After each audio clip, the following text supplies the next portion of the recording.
Save to constitution के माध्यम से आज जो है डॉक्टर ऋतु को न्याय दिलाने के लिए तमाम हजारों की संख्या में लोग जो है आज यहाँ शामिल हो चुके हैं। मैं आपको बता दूं, किसी जाति धर्म के लोग नहीं, सभी तरह से सब जाति धर्म को भूल के, राजनीति को भूल के तमाम लोग यहाँ इकट्ठा हुए हैं और तमाम लोग जो है आज इसे धरना प्रदर्शन में शामिल हो चुके हैं। और मैं आपको बताएं कि कैबिनेट मंत्री भी आज यहाँ शामिल हो चुके हैं और राजेंद्र पाल गौतम जी हमारे बीच हैं। देखा जाए सेव टू कॉन्स्टिट्यूशन में आज जो है डॉक्टर ऋतु को आज समर्थन देने पहुंचे हैं। क्या कहेंगे आज के आंदोलन को लेके? नहीं, ये मैं समझता हूँ कि आज देश के जितना भी बहुजन समाज ऑफिसर माइनॉरिटी के लोग हैं, उन लोगों को न्याय नहीं मिल रहा है। जानबूझ के उन लोगों को शोषण किया जा रहा है। जो लोग नौकरी में उनको प्रताड़ित किया जा रहा है, उनको सपोज नोटिस दिया जाता है, डिमोट किया जाता है, कंपल्सरी रिटायरमेंट दिया जा रहा है 56J के अंदर। और जो लोग न्याय के लिए बोलते हैं, जो भी अपने समाज की आवाज़ उठाते हैं, उन्हीं को यहाँ प्रताड़ित किया जाता है। पूरे देश में दलित, पिछड़े, आदिवासी और माइनॉरिटीज़ का शोषण हो रहा है। और जो जातिवादी मानसिकता के तहत जो केंद्र में एक सरकार है जो नफरत का वातावरण पैदा कर रही है, पूरे देश में नफरत फैला रही है, वो इतना आतंकित कर रही है पूरे देश में। जो भी SC, ST, OBC माइनॉरिटी के लोग हैं, जिनकी हकमारी हुई है, मैं समझता हूँ उनको उनके हक की लड़ाई को लड़ने का आंदोलन, इस आंदोलन के माध्यम से हम केंद्र की सरकार को बताना चाहते हैं कि 2024 के चुनाव के 6 महीने बचे हैं। 6 महीने और तुम गुंडागर्दी कर लीजिए, उसके बाद इनको सत्ता से निस्तनाबूद करेंगे और एक सामाजिक न्याय की जो लड़ाई है उसको आगे बढ़ाएंगे। अभी आपने देखा होगा जो माननीय कांशीराम साहब कहते थे कि 85% समाज की हकमारी हुई है, 85% समाज बहुजन समाज है। आज ये साबित हो गया है, जो बिहार की जनगणना हुई उसका जो अभी आंकड़े जारी हुए, उससे ये साबित हो गया कि जो कांशीराम साहब ने कहा था 85% है, 85% समाज की हकमारी हुई है, वो साबित हुआ। और जो वहाँ पे जमीन के आंकड़ा आए हैं, जमीन में 74% केवल 3 जाति के लोग बिहार की जमीन है, जिसमें ब्राह्मण, भूमिहार और आप लोग जाओ यहाँ से। SC, ST railway employee association Ashok Kumar ji राष्ट्रीय महामंत्री हमारे बीच है। ऋतु सिंह को आज समर्थन देने आएंगे। क्या कहेंगे आज के आंदोलन के लिए? आज डॉक्टर ऋतु सिंह जो दिल्ली विश्वविद्यालय की प्रोफेसर है, वो बेटी हमारे समाज को अपने प्रताड़ना के और अपने शोषण के खिलाफ आज सड़क पर उतरी हुई है, क्योंकि उसके साथ उसके प्रिंसिपल ने जो मतलब शोषण किया, उसका उत्पीड़न किया है, उसको लेकर के उसने दिल्ली पुलिस में FIR लॉन्च भी कराई है, लेकिन आज तक उसके खिलाफ कोई कार्रवाई नहीं हुई है। उसके खिलाफ कार्रवाई हो, इस बात को लेकर के डॉक्टर ऋतु जो है वो आज न्याय मार्च के लिए निकली हुई है। और इस न्याय मार्च में दिल्ली के तमाम संगठन और दिल्ली के आसपास के जितने भी अनुसूचित जाति, जनजाति और पिछड़े वर्ग और अन्य महिला संगठन आज इसमें शामिल हो रहे हैं और डॉक्टर ऋतु को न्याय दिलाने के लिए। आज ये डॉक्टर ऋतु के न्याय की बात नहीं है, उन तमाम समाज की बेटियों की न्याय की लड़ाई है कि जो इसी बात से प्रताड़ित होते, कोई मतलब सुसाइड कर लेता है, कोई कुछ कर लेता है, कोई आत्महत्या कर लेता है। लेकिन आज डॉक्टर ऋतु ने एक बहुत जज्बे का काम किया है, जिसने आज इतना बड़ा आंदोलन खड़ा किया है। इस आंदोलन से वो अपने लिए न्याय की मांग नहीं कर रही, बाकी उन तमाम छात्रों के न्याय की मांग कर रही है जिनको जाति के नाम पर उत्पीड़ित किया जाता है, शोषण किया जाता है। उन तमाम प्रोफेसर, उन तमाम लेक्चर, उन तमाम अध्यापकों के लिए वो लड़ाई लड़ रही है, जिनको स्कूलों में जाति के नाम पर उनका शोषण किया जाता है, जाति के नाम पर प्रताड़ित किया जाता है। तो आज ये लड़ाई डॉक्टर ऋतु की लड़ाई नहीं है, आज हम सबकी लड़ाई है, हमारे समाज की बेटियों की लड़ाई है, बेटियों को बचाने, इज्जत बचाने की लड़ाई है। तो इस लड़ाई में हम लोग शामिल हुए हैं, पूरे दिल्ली के लोग जो अनुसूचित जाति, जनजाति संगठनों के लोग। क्या लगता है जिस तरीके से जाति धर्म को छोड़ के आज डॉक्टर ऋतु को समर्थन देने तमाम राजनीतिक पार्टियां, सामाजिक लोग, सामाजिक संगठन इसमें शामिल हुए, क्या इस देश में बदलाव की पहल है? ये देखिए, सबसे बड़ी बात यह है देश में बदलाव हो रहा है, क्योंकि इसमें सभी लोग जाति धर्म को छोड़ करके, इसमें बहुत सारे सामाजिक संगठन जो अनुसूचित जाति, जनजाति, पिछड़ा वर्ग से भी संबंधित नहीं है, बहुत महिला संगठन जो दिल्ली के अंदर महिला संगठन काम कर रहे हैं, उन्होंने भी भागीदारी निभाई है। इसमें बहुत सारे सामाजिक संगठन जिनका किसी मतलब उत्पीड़न से कोई लेना देना नहीं है, लेकिन आज एक बेटी को न्याय दिलाने के लिए सड़क पर उतरे हुए हैं। और इस सड़क पर उतरने के बाद में जो प्रिंसिपल के खिलाफ जो FIR लॉन्च हुई है, उसको कोई उसके खिलाफ एक्शन होना चाहिए, उसकी अरेस्टिंग, गिरफ्तारी होनी चाहिए। इस बात को लेकर के दिल्ली की सड़कों पर उतरे हुए हैं। चलिए, ठीक है। इसलिए क्योंकि न्यायिक व्यवस्था में देर लग रही है, इसलिए क्योंकि प्रधानमंत्री से लेकर होम मिनिस्टर से लेके एजुकेशन मिनिस्टर से लेके सब इस ऐसी जातिवादी क्रिमिनल प्रिंसिपल को बचाने के लिए सब लामबंद हो गए, ऊपर से लेकर नीचे तक। मोहन भागवत जी से लेके और दिल्ली के जो एजुकेशन मिनिस्टर है, vice chancellor, doctor, registrar, chairman Daulat Ram college की प्रिंसिपल, ऐसा क्या है भाई? एक डॉक्टर रितु को मारने के लिए पूरा देश इकट्ठा हो गया मनुवादियों का, सारे मनुवादी लामबंद हो गए, तो हम अम्बेडकरवादी लामबंद नहीं होंगे क्या? हो गए। और अब लड़ाई होगी तय हो गई लड़ाई। आज अम्बेडकरवाद इस तरफ है और मनुवाद उस तरफ है। जितने लोग हैं मनुवादी सब आ जाओ, सबको देखेंगे भारत के संविधान के जरिए से, भारत के कानून के जरिए से और पीसफुल तरीके से सारे मनुवादियों को दावत देते हैं। पूरी दुनिया के मनुवादी इकट्ठे हो जाओ, हमें एक कदम पीछे हटाते दिखाओ। ऐसे तमाम लोग इंसाफ के लिए तरस रहे हैं, तमाम लोग देश भर में। देश का जो भी अम्बेडकरवादी है वो इस आंदोलन के साथ दिल से है। आज नहीं तो कल सब इसके साथ होंगे। मैडम आप आगे और पीछे दोनों देख लीजिए। ये तो किसी पॉलिटिकल पार्टी का नहीं है ना, हमारी संस्था तो किसी से एक पैसा भी नहीं लेती ना, हमारे पास तो कोई संसाधन नहीं है ना। हमारे पास बाबा साहब का जीवन है, हमारे पास मनुवाद के खिलाफ अम्बेडकरवाद की ताकत है, हमारे पास भारत का संविधान है, हमारे पास 90% SC ST OBC मुस्लिम सिख क्रिश्चियन बौद्ध की ताकत है, हर एक अम्बेडकरवादी की ताकत है। हम देखेंगे पूरी दुनिया के मनुवादी इकट्ठे हो जाए, हम उनको ठीक करेंगे, हम न्याय दिलवाएंगे, हम इंसाफ दिलवाएंगे। किसी के साथ कभी भी कहीं भी नाइंसाफी हो रही हो, डॉक्टर रितु के अपने लिए बैठी, इनके मुँह से पूछो, इनको गोली मार दो, लेकिन ये अपनी आवाज नहीं दबाएंगे जब तक एमएफएस खत्म नहीं होगा, जब तक बैकलॉग खत्म नहीं होगा, जब तक ऐसे वाइस चांसलर जेलों के पीछे नहीं जाएंगे, जब तक ऐसे एजुकेशन मिनिस्टर जेलों के पीछे नहीं जाएंगे। महिलाओं के सम्मान में, डॉक्टर रितु के सम्मान में मैडम इसी से फर्क पड़ेगा। ये तो पहली बार हो रही है असली लड़ाई। यहाँ देखिए नीले झंडे के नीचे, अम्बेडकरवाद के नीचे, संविधानवाद के नीचे पूरे देश के सभी बड़ी बड़ी पॉलिटिकल पार्टियां, सभी सोशल ऑर्गेनाइजेशन, कौन नहीं है यहाँ पे? तो ये है असली लड़ाई। और हम, मैं कह रहा हूँ ना, कौन नहीं है यहाँ पे अभी बताइए।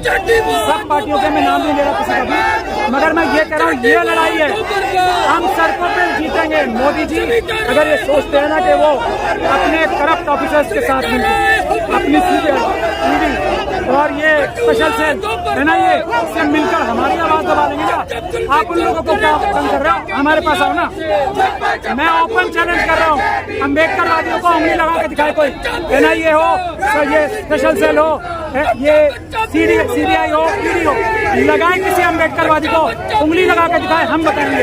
अम्बेडकरवादियों की तरफ आंख टेढ़ी करके देखी किसी ने, मोदी जी मैं आपको बता रहा हूँ, मैं आपको ही बता रहा हूँ, किसी अम्बेडकरवादी की तरफ आंख उठाई ना, फिर हम बताएंगे आपको भारत के संविधान की ताकत क्या है। ये सरकार अगर ये सोचती है संविधान दबा के एक कदम चल देगी, किसी मनुवादी की अगर ताकत है तो किसी अम्बेडकरवादी को उंगली लगा के दिखाए, टेढ़ी आंख करके दिखाए। बता देते हैं कि हम अम्बेडकरवादी संघर्षों के आदि, हमें फर्क नहीं पड़ता 40 दिन लगे 40 महीने लगे, सड़कें लेकिन अब सुनसान नहीं रहेंगी। आप ये देखिए कि न्याय देने वाले सब चोर है, तो चोर चोर मुसेरे भाई, हमें उनसे उम्मीद भी नहीं है, हम न्याय देना जानते हैं, हम उनसे मांग नहीं रहे, हम छीन के लेंगे। संविधान की ताकत देख लीजिए, अम्बेडकरवादियों की ताकत देख लीजिए, जो बाबा साहब से प्यार करते हैं, तो संविधान को मानते हैं, आज उनकी ताकत देख लीजिए। आपको लग रहा है न्याय नहीं मिलेगा? ये ट्रेलर है, पिक्चर बाकी है, पिक्चर देखिएगा आप कितनी इंटरेस्टिंग होगी। लेकिन कब तक संघर्ष चलेगा? ऐसे इतने दिनों तक बैठी रहेंगे? संविधान को बचाना हमारा संघर्ष है, अनएडेंटेड जस्टिस लेना, जातिवादियों के अखाड़े को उखाड़ना हमारा तब तक चलेगा जब तक इकट्ठा नहीं है। कोई सूद लेने भी नहीं आता है आपकी? ना है ना, हमें उनसे उम्मीद भी नहीं है, सूद ले रहेंगे, हम अपना ख्याल खुद रख सकते हैं, बस वो यही कर सकते हैं, धमका सकते हैं, हमारे सब पंगे ले सकते हैं और कुछ नहीं कर सकते। हमें अपने आप पे विश्वास है, अम्बेडकरवादी ना हारे हैं ना कुछ जीते। लोग बोल रहे हैं कि एडहॉक पे थी, उनका टाइम खत्म हो गया, यही पागलपंती है, ऐसा कुछ भी नहीं होता। अगर एडहॉक पे थे तो एडहॉक तो 4,500 थे पूरे DU में, हम ही क्यों गए? और फर्जी दस्तावेज से हमें निकाला गया, तो पकड़े गए कोर्ट में, क्रिमिनल धाराएं लगी है, ऐसे नहीं मिलाती। वो लोग बोल रहे हैं कि ये टाइम खत्म हो गया इसलिए चल गया। वो लोग बोल रहे हैं, लोग कुछ तो लोग कहेंगे, लोगों का काम नहीं है ना, सब कुछ तो हमारे पास है ना, हम ऐसे सड़कों पे नहीं आए। क्या लगता है, क्या उम्मीद है अब? उम्मीद चढ़ती कला, न्याय हमारे पास आएगा खुद चल के। आप देखो ये नीले झंडे की क्रांति देगा, नीली कर देंगे। ये दिखा दो।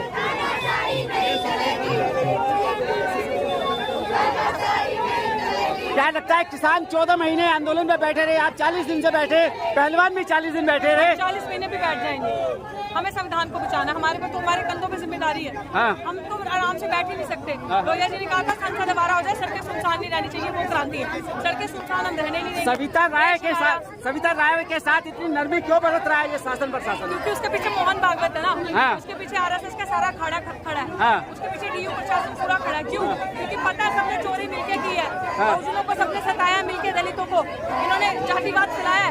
एक मरेगा तो दूसरा उसको लेकर मरेगा, इसलिए एक चोर को बचाने के लिए सब चोरों ने हाथ जोड़ लिए।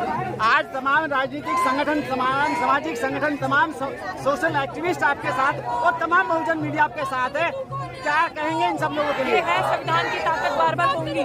जब समाज की बात आए, समाज के बच्चों की बात आए, तब सब एक होते हैं, किसी भी पार्टी का, किसी धर्म जाति का एक। DC कपिल जी हमारे साथ है, ठेकेदारी हटाओ राष्ट्रीय संयुक्त मोर्चा के संयोजक, राष्ट्रीय संयोजक, और अभी जेल से भी छूट के आए। देखा जाए तो तमाम शोषित पीड़ित वंचित समाज की आवाज को उठाते रहते हैं। आज डॉक्टर रितु के आंदोलन में सम्मिलित हुए, क्या कहेंगे आज इस आंदोलन को लेके? ये आंदोलन हमारा ही चला हुआ, अब ये ठेकेदारी हटाओ राष्ट्रीय संयुक्त मोर्चा का एक पार्ट है। हाँ। क्योंकि डॉक्टर रितु भी कॉन्ट्रेक्चुअल एम्प्लॉय रही है। हाँ। और उन एम्प्लॉय के साथ जो अनजस्टिस हुआ है, हाँ। उस अनजस्टिस को लेकर के आज आवाज चल रही है। तो हमारा तो ये आंदोलन ठेकेदारी हटाओ राष्ट्रीय संयुक्त मोर्चा के बैनर के नीचे हाँ। हर जगह चल रहा है। आज दिल्ली यूनिवर्सिटी में भी कॉन्ट्रेक्चुअल एम्प्लॉय को लेकर के किया गया। हाँ। क्या लगता है कि आज तमाम तरह के सामाजिक संगठन, राजनीतिक साथी आए, सबका धन्यवाद। धरना प्रदर्शन चल रहा है, न्याय मार्च है, सबसे पहले तो आपका परिचय जानना चाहूंगा। मेरा नाम कर्नल अशोक है, मैं अधिवक्ता हूँ। हाँ, क्या कहेंगे आज के मार्च को लेके? मैं यही कहूँगा, जो on the basis of the discrimination of the caste, हाँ। कास्ट के आधार पे जो डिस्क्रिमिनेशन किया जा रहा है, हाँ। वो अत्यंत गलत है। डॉक्टर रितु के केस में मैं स्वयं जो है उस अदालत में रहा हूँ जहाँ डॉक्टर जो महमूद प्राचा ने उसको प्लीड किया है। हाँ। और उस प्लीड में ये बात निकल कर आई है कि on the basis of the caste जो है, हाँ। उसके साथ डिस्क्रिमिनेशन हुआ है, और कोर्ट ने इस बात को एक्सेप्ट किया है। कोर्ट ने इस बात को एक्सेप्ट किया है कि SC/ST एडवर्टाइजमेंट में लागू होना चाहिए। हाँ। और उसके आधार पर उन्हें कंपनसेशन मिला हुआ है।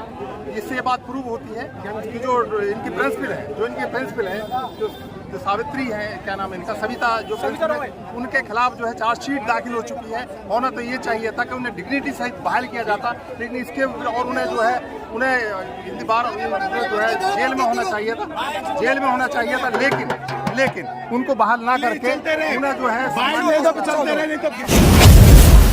पड़ रही है। क्या इसी तरीके से देश का संविधान चलेगा? क्या नहीं भाई, देश का संविधान नहीं चल रहा तरीके से, तभी तो आगे आना पड़ रहा है। अगर संविधान के तरीके से काम होता तो फिर सड़क पर उतरने की किसको क्या जरूरत? कोई जरूरत नहीं है, कोई खुशी नहीं होती सड़क पे चलने की। इतनी धूम में अब आदमी चलेगा सड़क पे, क्या जरूरत? लेकिन जब कानून के तहत काम नहीं होगा, संविधान के तहत काम नहीं होगा, और सरकार और पुलिस अपनी मनमर्जी चलाएंगी, तब सड़क पर उतरना पड़ता है। 40 दिनों का धरना हुआ शांतिपूर्वक, सरकारें दरवाजे तक नहीं आई। सड़कों पर उतर कर क्या लग रहा है कि सरकारें सुनेंगी? हमारा प्रयास है, अगर नहीं सुनेगी तो हम इससे और भी बड़े तरीके अपनाएंगे, प्रयास करेंगे। हम सरकार को सुनना पड़ेगा, अगर नहीं सुनेगी तो हमारे पास और तरीके हैं, सारे तरीके अपनाए जाएंगे। देश में सर देखिए, कल जिस तरीके से 2 अक्टूबर को जाति की जनगणना डिस्क्लोज किया गया बिहार में, एक तरफ जाति की जनगणना की बात होती है, लेकिन उसी समाज की बेटी लगभग 7 दिनों से सड़कों पर है, कोई सुनने नहीं आता। क्या कहेंगे? भाई कहना यह है कि कानून को, संविधान को कोई सम्मान नहीं है, कानून और संविधान का कोई राज नहीं है। अन्यथा इतने दिन से बैठे हैं, सरकार को सुननी चाहिए थी, नहीं सुननी है, तभी सड़क पर आना पड़ा। सरकारें कहती हैं कि बेटियों को सुरक्षित करने वाली सरकारें बेटी बचाओ बेटी पढ़ाओ का मोदी नारा देते हैं, लेकिन बेटियों के सम्मान में कब आएंगे? मोदी इस धरती का सबसे झूठा व्यक्ति है, इस धरती का सबसे झूठा व्यक्ति है, जो झूठ के अलावा कुछ बोलता ही नहीं है। बेटी बचाने की बात करता है, लेकिन बेटियों का जितना अपमान, जितना उनके साथ बलात्कार, जितना उनका शोषण इसके काल में हुआ है, कभी नहीं हुआ। मणिपुर हम भूले नहीं है, मणिपुर की जो घटना हुई है हम सबको मालूम है, और मणिपुर में जिस तरह से देश की बेटियों को नंगा घुमाया गया, प्रधानमंत्री के मुंह से एक शब्द अभी तक निकला नहीं है। इसी से पता लग जाती है कि मोदी सिर्फ उसके कहने और करने में जमीन आसमान का अंतर है। न बेटी की चिंता है, न बेटों की चिंता है, न इस देश के लोगों की चिंता है, न गरीबों की चिंता है, न दलितों की चिंता है, और न ही ओबीसी की चिंता है, जबकि अपने आप को ओबीसी कहता है। छठा हुआ बनिया है वो। अच्छा सर, देश ने जिस तरीके से एक बड़ा आंदोलन देखा किसानों का, आज बहुजन आंदोलन भी सड़कों पर हजारों की संख्या में है।